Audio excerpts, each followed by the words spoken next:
Thank you, everybody, for joining the Formed by Jesus podcast. So what we're doing every week while we're talking through the series, we are trying to process the message. But what I'm more excited about with this podcast is to interview people from our church after every practice. We're hoping to get at least 4 people from our church kind of talking through how is Sabbath working for them or whichever practice we're talking about. So we're talking about Sabbath right now. So this is our very first interview. We have Spencer and Emily Heaton. Welcome to the podcast. In your mind, what has been the easiest one out of those 4 in trying to begin this Sabbath rhythm? Stopping, resting, delighting, or worshiping? I think for me, it was probably the stopping that was easiest. I feel like we quickly were able to just set, okay, we're going to do this time to this time. And it's going to be, we kind of set our parameters for the first one, which for us was going to be like, let's put our phones away. Let's like just try to be intentional that we're not working and that kind of stuff. Mm-hmm. And so we found, I think for me, at least the next couple of weeks, it was like, oh, but like maybe I can do this too. So I think there's some elements I can still work on, but the time was there. So I feel like stopping was like, all right, this is our time. I'm kind of good with rules. So it's like, all right, this is our time. Like we can follow that. That was my easiest. Yeah. I mean, I would say like each week has been kind of different to its own extent. Like I would even say like the first couple weeks that we tried doing it, I feel like we were like, okay, we did Sabbath, but like even like this past week, like we were like, okay, we did set aside the time, but like we were still doing a lot of stuff. Like we were looking out. We were looking at houses. Yeah, we were looking for houses, and it was just like, I don't know if this was actually restful. I told our small group, I was like, this is like the epitome of not Sabbath. Like we're searching for shelter right now instead of trusting God. So. And wanted to give away a bunch of money and shop. Yeah. No, that's amazing. Stopping. You know what I found? Actually, I don't think I ever shared this research, but there was, in one of the Sabbath books I read, it said that joy and screen time are, there's a direct correlation in the sense that like they're opposite of each other. So if you're on your screen more, on your phone more, you have way less joy. So like I have found the people that I've talked to so far that have been trying out Sabbath at our church, those who like one of the first thing they say is they put away their phone. It tends to be more of a success story. Like it tends to be more like, yeah, I really felt like I was able to focus, or I was able to just actually turn off, that part of my brain that's working. Mm-hmm. So that's interesting you guys mentioned, because you told me that too after setup one time. Like we tried it, we put our phones away. Is that the first time you've ever like put the phone away like that for a long period of time?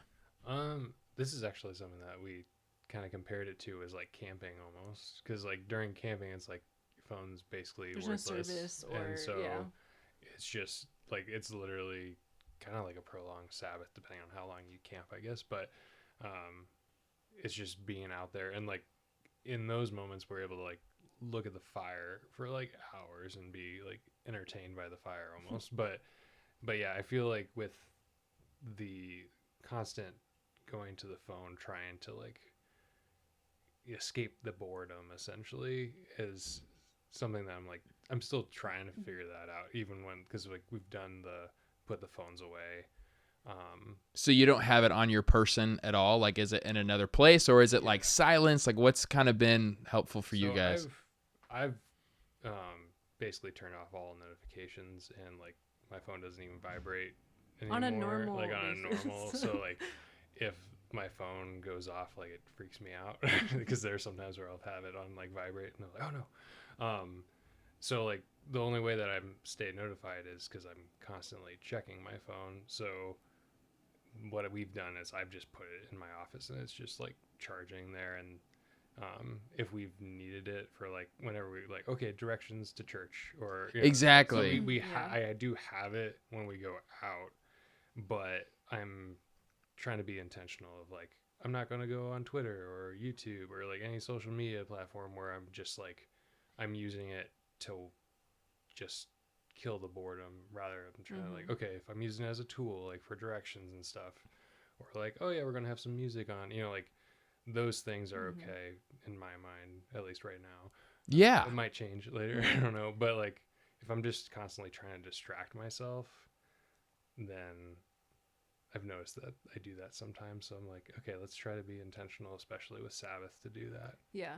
And I think with me too, it was like, I might have a good conversation with my family who lives in Oregon. So it's like there's elements of our phone that are not like, this is bad for the whole day, put it away. It's more so like what you said, Spencer, like I'm not going to scroll through Instagram like I usually would for an hour or however. So it's like those things where you realize like, oh, that's what I resort to. And it's like it's interesting how you recognize, because even if I am picking up my phone, I'm kind of like, there's a little almost like guilty feeling. Should I be looking at my phone right now? And it's kind of a reminder to me, not in a bad way of like, I quickly will pick my phone up just to mindlessly scroll through something. And so it's been helpful to set that kind of like boundary for us on that day, because then it just makes you think, be a little more intentional of like, why am I reaching for my phone right now? Is it for a solid conversation with a friend? Is it for, like some music to enjoy? Or is it like, I just am bored, I'm going to just like look at Instagram, so Yeah. intentional has been a huge piece of it that's been helpful. I love that quote. I think I shared it on the worship Sunday about like deal with your boredom because God is on the other side. Yeah. I love that. And like boredom became extinct in 2008 when the iPhone came out. Essentially, we now all learned. And so especially our age range, like we've never really had to deal with boredom. By the time we were driving, we at least had some sort of relationship to a phone. But then like for us, like you're younger than, but I've truly never been. Yeah, you truly, yeah. But like in college, it was really beginning to be a thing, and I feel like we have the same like viewing habits. Like we literally watch the same YouTubers a lot, right? And so that's what I do, and I justify it by like, oh, I'm learning, and I'm being productive, and it's just like, what am I escaping? Like if I can't, an addict can't say no. Am I an addict? In some sense, I can't say no to my phone. So that's why for what we've done is just I literally give Jordan my phone when we travel. So she has it as a tool, and she's not as tempted by the phone as I am. Like she doesn't watch YouTube. She's never on Instagram. Her biggest temptation is reading the Kindle on her phone. And so if it's my phone, there's none of her books on it. So that's been really helpful. Actually, when the pandemic first hit, I remember reading this history thing about like, hey, the greatest inventions have happened throughout history when there's a pandemic, because nobody has anything to do and they just have time to think. So people are like, get ready, the next big invention. And it's like, oh, I'm pretty sure we won't, like, it's not going to be this revolutionary thing for us because we stayed distracted the whole time. It was just a bunch of TikTok dances. Right. We had phones to run to, so it's not like we had time to actually sit and process and think. So it's like we like kind of wasted that moment. Well, that was the invention, was TikTok. It killed all the other inventions. So yes. We only get one. We only get one. It's debatable if it's good or not. So there you go. Oh man. So you guys, tell me how you grew up. Like what has been your perception of Sabbath? Was it even in your vocabulary? Like even as we entered into the series, was there a little bit of fear? Even our group Tuesday night, someone was like, yeah, I kind of was like upset at first because I had a very religious background and Sabbath was so strict. So they were like, we were nervous you were stepping down that road. And, so like, did you guys have fears? And you probably maybe have different things to bring, but what were some of your original perceptions and concepts of Sabbath? Yeah, I think for me, I loved Sundays. I feel like our family grew up where like it was always kind of a quieter day. You went to church, come home, everyone goes. It's almost like there'd be like this peaceful quiet in the house. Everyone's napping after church. Yeah, like, the Sunday nap. Like it was the day I would probably associate like we're gonna go take a picnic out to a park and just like go have lunch and like live life a little bit slower. So like I always have those really fond memories, or like even like waking up to like there's worship music on the radio from whatever sermons on the radio or something. So like even waking up, it's like the day felt different in a cool way, I think. And so I think a lot of that informs my idea of rest, which has been good. But it's also, I think this series has been helpful to kind of remind me of it's not just, I think you talked about this last week where it's like, it's not just what makes you feel rested and good and, like, great, that's good. Like take a nap, that's great. And that's part of it. It's, part of the process probably of just like stopping and being okay with, I took a nap, that's okay, But I love the intentionality of adding in like worship focus and like it's not just about you on this day. So how do you allow God to give you this gift and then also return it? So it's a really cool thing to process through of like the idea of rest. And I think I have a good starting point from growing up of it can feel set apart in some regards, but like just kind of building off of that to make it more and more intentional. So it was overall positive, but it wasn't necessarily like, hey, we're Sabbath resting. Yeah. It was like, this is a Sunday worship. Like, Yeah. this is church day. Right. I never called it Sabbath, I don't think, but Yeah. it was definitely like the day we went to church was kind of like that afternoon. It was set apart for the Lord. Yeah. Yeah, I feel like my upbringing was pretty similar in that way. My family was really involved in the church, so we would typically be like the last ones to leave usually. So like that. And you still are, so bravo. Yeah, exactly. So You like left early this last Sunday. You're like, we're so sorry. I'm like, you've been here an extra 45 minutes. Y'all are fine. Get out of yeah, here. it's like we're rushing out of here. I don't know what to do. I'm sorry. But yeah, that's just kind of how we were raised. And so like then we'd usually like have like a late lunch, and then my parents would usually like take a nap, and that was kind of like, okay. So it was kind of like a slower day, and then we'd like we almost wouldn't even have dinner. We'd just like have like popcorn and a movie kind of thing. And so, but it was never like a formalized like, oh, we're Sabbathing. And so when we're kind of like talking about like, okay, we're going to be doing these practices and we're starting with Sabbath, is like, okay, Sabbath, it wasn't like, okay, this is going to be super easy, but I feel like it was kind of like okay, I feel like that's doable. I feel like we can do that where we're just stopping. And I've noticed even while doing it, I'll be like, okay, I do want to do this thing. So like I do feel a pull of like, okay, I still want to do like a productive work kind of thing, even though typically I'm kind of the person that's like, once I'm off the clock, I'm done putting it away. But like all these other things are like, well, there's like, I can do the budget, just all these like. You're amazing. Somebody wanted to do the budget. I love that. We have a fun, like, it's kind of a joke now, but the first week we're like, okay, well, maybe like we always like wrestle to like, is this too productive and like work? I know we can get caught up in some of the details, but we were laughing like, okay, if one of us wants to do something more productive, the other person, if they don't want to, can just say like, that feels like work to me. And that's going to be like the safe, like, no, we're not doing that. That's awesome. That feels like work to me. Do you know, Dave Parks, they're like, but budgeting's so fun. So like for them, they're like, on Sabbath, we're going to budget. So I think you guys would get along pretty well.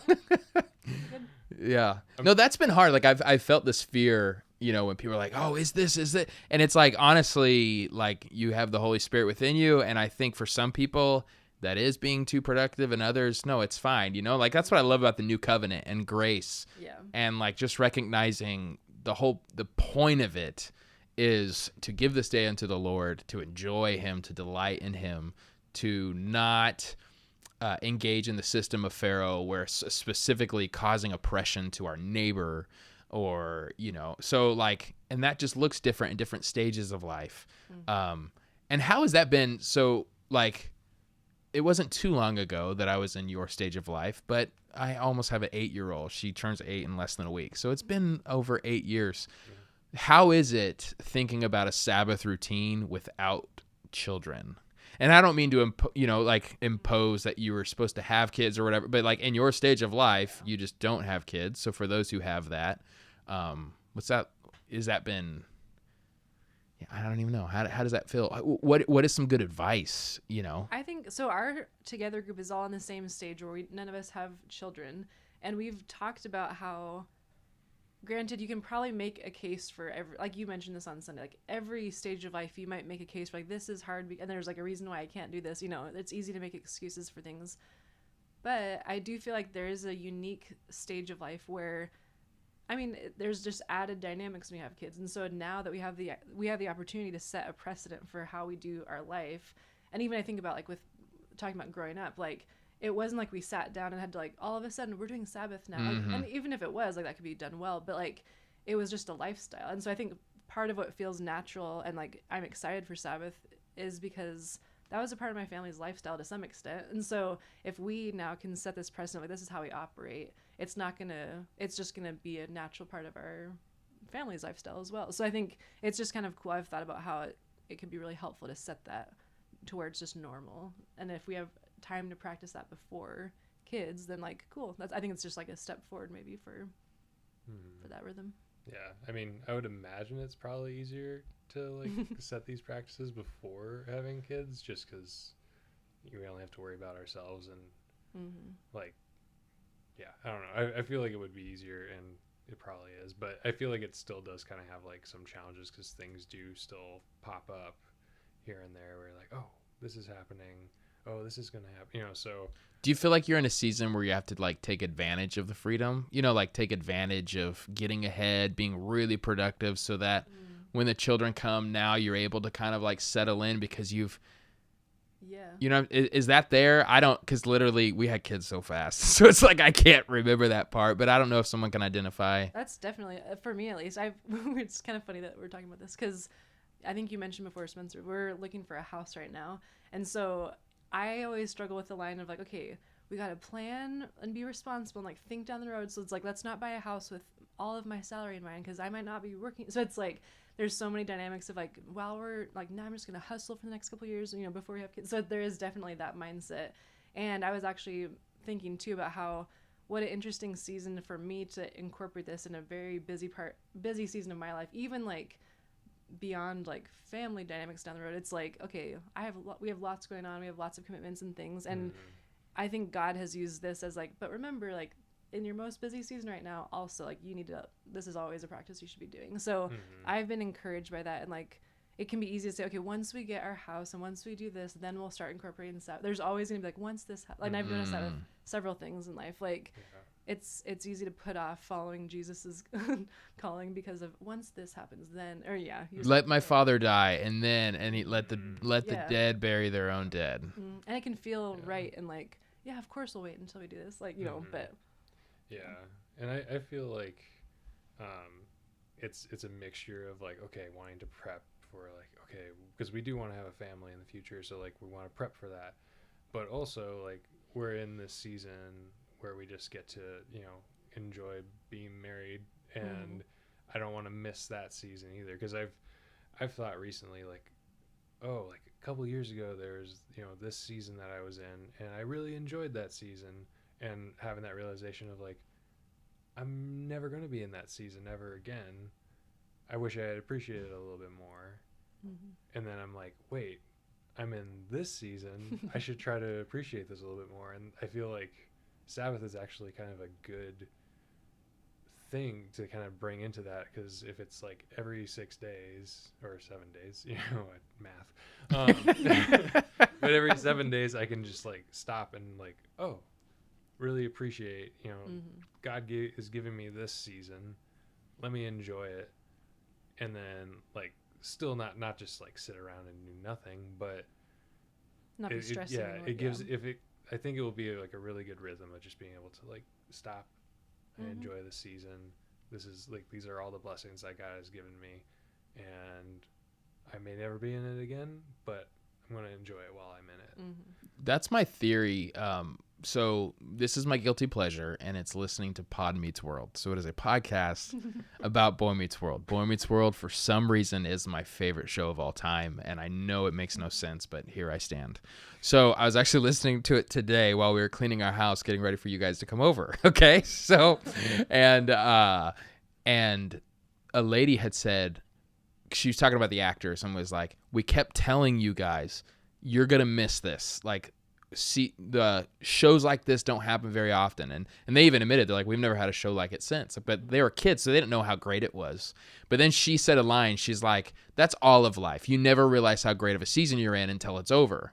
And then I was thinking about it, and I thought, I think that's conventional human wisdom, but what if God created the Sabbath where we can genuinely be people that say, no, like, I enjoy this season I'm in right now because Sabbath makes me slow down and smell the roses and be grateful. And like, I really love right now, you know? And so I think Sabbath can be where that's no longer, you know, a pipe dream of enjoying the moment. What is that? It's like from The Office, right? When don't you wish, you're an Office guy. Yeah. When you're going to have to. I need to give you more context. Come on, just go. No, what's the, Andy, is that his name? The anger management guy at first, and then I think it was like the very last episode. He's like, "Don't you wish you knew you were in the best time of your life when it was the time?" Oh yeah, you know. I wish I knew it was like in the good times before. We're all butchering this. Yes, together. But like that's the thing. But I think most of us are like, well, 'tis his life. It's like, what if like God has given us the grace of the Sabbath where it doesn't have to be that way, where we can really enjoy the moment? And what's more countercultural to our world than being a group of people that love where they're at. Yeah, that's what I was gonna say. We talked about that this past Wednesday in our group of like, it almost feels like the bar is set so low to like have joy in life sometimes. It's like everyone, we talked about how like the go-to answer is like, oh, how are you? Oh, I'm busy. And almost like it's like a badge of honor, like keep him busy. We talk about even like lighthearted, like, oh, I'm just keeping busy. Like that's a good thing, which again, like you can be busy. It's okay. But that's just such an overwhelming response of like, it's like, that's what you just have to accept as life or something. And so we thought how countercultural to be able to experience joy and to reflect that because we're practicing this Sabbath and that kind of thing. So just the idea of, it seems like it could be a really easy way for the church to stand out and be different if we're reflecting. And I thought even it's easy to resort to, we talk about how like, it's easy to resort to negative things like, or like to complain or critique things or whatever, just in any kind of conversation. But yeah, just having the idea of like, we can be positive, we can have joy, we can experience and like, experience that weekly. It's kind of cool. Yeah. And even I'm thinking like in stages, like, because I have 3 girls, so people say, oh, just get ready for when they're teenagers, you're going to be miserable and all that stuff. And like part of me like gets it. I know the data shows it's probably, but also it's like, hey, what if like even something like Sabbath can make me grateful for that season and make me just see the beauty of it, you know? So I think that's a really big gift. You had kind of mentioned, and I kind of want to speak on this, and then I'm kind of just opening the floor. If there's anything else you wanted to mention, just go for it. But we were talking before how you're really liking or I don't remember how you exactly said it, but essentially like you're seeing the value of us doing a practice-based series and how we're kind of looking at it in the future. Like in your mind, what is the advantage? Like why are you, it just sounds like such a weird question, but you had said you're grateful for it. Like why, you know, like what do you think are some helpful advantages to us doing it this way? I mean, before we were doing like, it was a new practice each week, which it was all great practices, but and you're talking about in the together groups, it would be like, groups, yeah.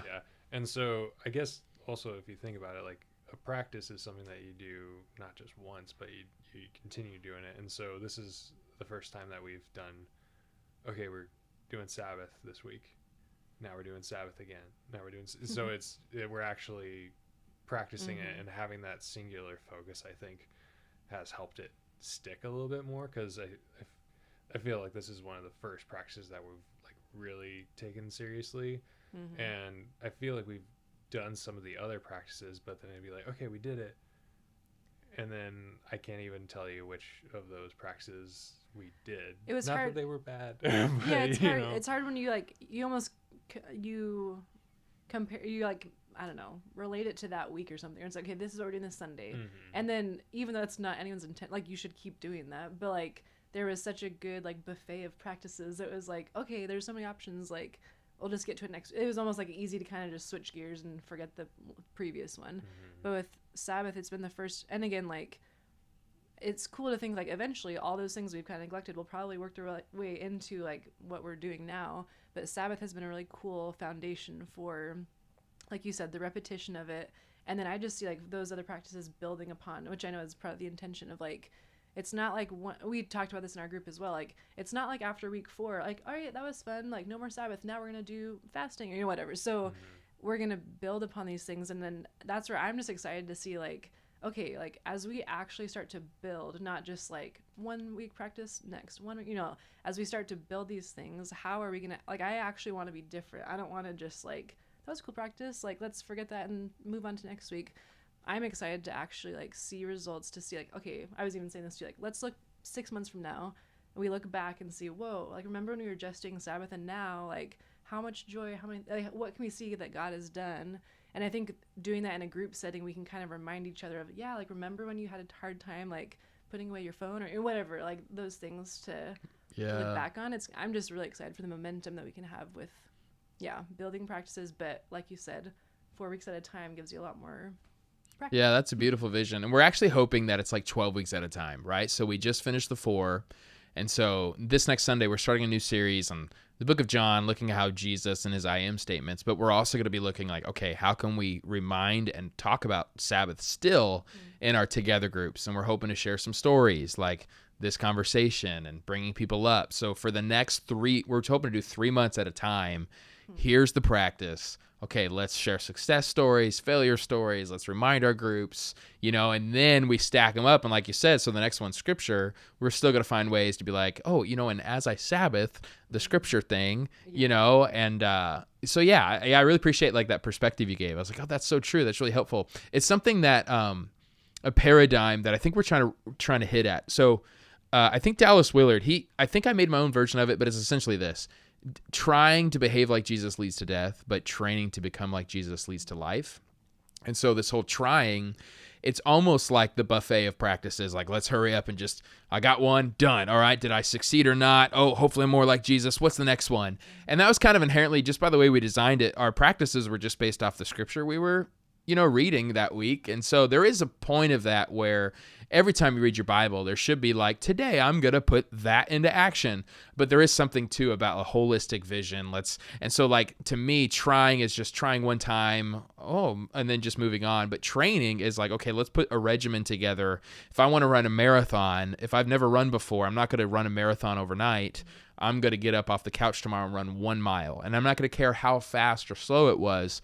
That's how you train, right? So if I'm training to become like Jesus, to become a person of peace, right? Then what I'm going to do is this first Sabbath, and this is why we try to do it this way, I'm just going to stop. And it's a victory. Like just the fact that I stopped to put my phone away, that's great because I've never done that before, right? And then what does that rest look like? Okay, and what is it to like? So we're hoping to like keep adding, and maybe even like to those who are listening, give yourself grace. Maybe you need to go back to the just stopping for a while and then adding this worship element, right? But it's that training of this giving ourselves grace. God's not looking at like a scorecard. Did you nail it to perfection? Like we say all the time, it's not about marking off tallies for God. It's about marking out time with God. And I think that's like the training process. That's what we're hoping to bring people on. Yeah, and with that, I think the training is that makes sense with it. Also, we processed a lot this past Wednesday. I feel like this is like last Wednesday. I love it. We were talking about how a lot of times we want to have like this formula for like, okay, how do we, and with the best of intentions, like what's the best way to Sabbath? What are the elements? And then what do we do? And to some extent, yeah, that's cool. We've been talking about that. But we also talked about how I'm sure God also finds beauty in our wrestling through that. Like as we are not stressing and anxious about getting Sabbath, right? But more so like, okay, like I just did this practice. Like how did that, like kind of looking back at the fruit from your past Sabbath of like, was that an actual restful? Was that actually worship? Those kind of questions, I think when done well can be really beautiful. And it's like and I'm sure that's going to kind of be just life. Like you're never going to like, all right, I Sabbath and I need to Sabbath no more. It's like, it's going to be a continuous wrestling through of these things. And I think there's beauty in that when you're actually training, like you said. Yeah. I heard a mentor tell me that today, actually. He's like, think about it. He goes, I don't want my kids to know everything overnight. Like it's so fun to see them take their first steps and then to say their first word. And then right now, Sailor for the first time is writing full sentences. And it's just so, I'm like, I love that not overnight, all of a sudden there were college students in my house, like such a beautiful process of slow progression. It's like God, he's our Father and he has that kind of delight in us. Yeah. So I just know he delights in us stumbling through, trying to figure out. And then someone else had mentioned, like, we are the generation that thinks, like, when I say generation, like since the Enlightenment, more than anything, the Industrial Revolution, we think in terms of like a formula, because now everything like has, like we're machines, right? Like everything like just plug and play and something will be produced, but our souls aren't machines. Like it's, so much of it is less, how do I put these nuts and bolts together, which I think we sometimes package spiritual formation as, which is not helpful. And it's more like an organic tree. Like, yeah, it's a slow process. Most of what happens underneath. Nobody else sees it, and God has their own way of growing into a beautiful tree. And so like, that's the temptation for me as a pastor to like, here's the formula and do this. But I think we learned that from Ecclesiastes, that we don't need a formula. We need a Father. And that's the key. And that's like Sabbath is about that relationship. Mm-hmm. Yeah, definitely having that heart like pointed towards like, okay, what is this for? This is for getting closer to God. And this is also like Sabbath is a gift from God and for God. I think John said that. It was really good. I remembered it. But like, and we were even talking about like the Pharisees were probably like, professional Sabbath. They were probably the best at keeping the Sabbath technically, but like Jesus is like, well, you missed the point of it. like you might have checked off all the boxes perfectly, but the heart behind that was missing.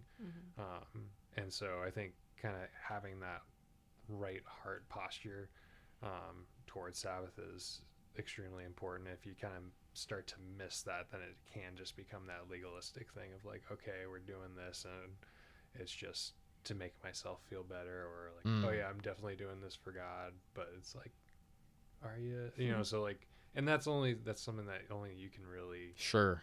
you know truly. So We talked about that in group 2. They asked, like, what does that phrase mean? And we can begin to close because it's starting to get late, I know. But that whole Sabbath was made for man, not the man for the Sabbath. And someone's like, okay, that's great, but what does that even mean? That's kind of what you're saying. Like the Pharisees started to see it the other way around. That's why Jesus called them out on it.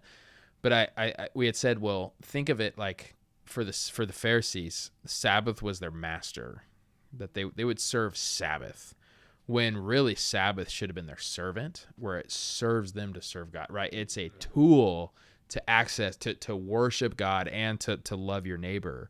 But when it becomes the thing that you serve and it becomes a burden to bear, it's missed Sabbath makes no sense. Right. And I think it's interesting too, because our culture, like other cultures, like when they talk about Sabbath, they have to really tiptoe around and be like, this is not it's not religion. Don't worry. It's not a bunch of duty.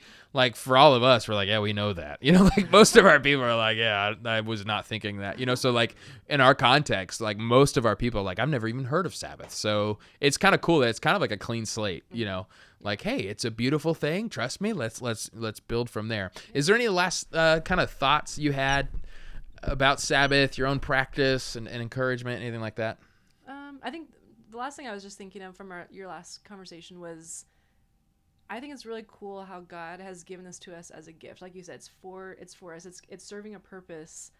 And we talked about the passage, I think it was in Isaiah that we were reading with, like, it was almost like this. We were saying, like, we love when God does spell things out for us in the Bible, because it's like, if you do this, if you don't do this, then you will delight in me. So it's like, okay, now we know that like God is using Sabbath and these things, not just like, here's what you should do, like another set of rules, but it's more so, I don't think we even understand the gift that God has for us in Sabbath and the ways that like he understands how we operate at our best because he created us. And so how beautiful that he gives us is like, hey, like this is for you. This is, what delighting in me looks like and what you're going to experience when you do it this way. Our group said the same thing. So I'm going to read that verse that you're referencing. Isaiah 58, verse 13, if you honor it. And then he says how not to, right? Not going your own ways, seeking your own pleasures, or talking business. Then you will delight in the Lord. Yeah, it really does feel like if there is a formula, that's the closest thing to it. Not going your own ways, seeking your own pleasure, or talking business. And it's funny because some people in our group are like, those were the 3 things, or like seeking my own pleasure. Like, I feel like you told us to do that in the first week, And I'm like, I know, but just stay with us, But I love that. Yeah. Yeah. I mean, I think the biggest thing is just kind of realizing that there's grace, and it's not like you're going to have a perfect Sabbath every single week. Because like I said, I feel like this past week, I was like, I don't know if we technically really Sabbath. But like the fact that we're like trying to like, okay, that is something that we're wanting to do and we want to make that space for it. I think since we haven't done that before, that, like you were saying, that's a big win, I think, to start off that way. And it's not like we're going to have this one week where we practice it and it's going to be perfect. We're doing this for the long haul essentially, and being able to look back and be like, oh my gosh, look at all this growth that we've seen. And it's more of a slow process. And so I'm excited for that, and just realizing that there's that grace. One more thought I had. I think anyone else who's in the season of like early married, for me, it's been a joy to like, how fun to like craft what your ministry looks like as a couple. Cause it's like, you don't have to be a pastor to have a ministry as a family. Your couple or your family is your ministry. And also us, even like I said, setting the precedent of this is it's just kind of fun to like build that together as a family. Okay, like what is going to be our thing? And it's been like a thing we process through together. And so I think even just that has been encouraging to me to be able to craft and like kind of forecast what we're going to set as a precedent. So it's been cool. That's so good. Thank you so much. You guys, you mean a lot to us. You mean a lot to me. I'm grateful you guys are great leaders. You don't need titles even. Like the moment you guys stepped into our church, I'm like, these people are great. And so we just love your heart for the Lord, heart for people. You do a great job leading our Together group for the young adults. So I just want to say thank you for that. And honestly, thank you for practicing Sabbath, for trying. Like you have every right to say no, like cool, but thanks, but no thanks. But I appreciate that so much. And it's just so fun to grow with you guys. So thank you for being our first guest. Wow. We're honored. On the podcast. All right. So we'll see you next week. No, just kidding. Wait, what? All right. Thanks, guys. Like us, subscribe, comment. We appreciate it. We hope you enjoy these stories. See ya.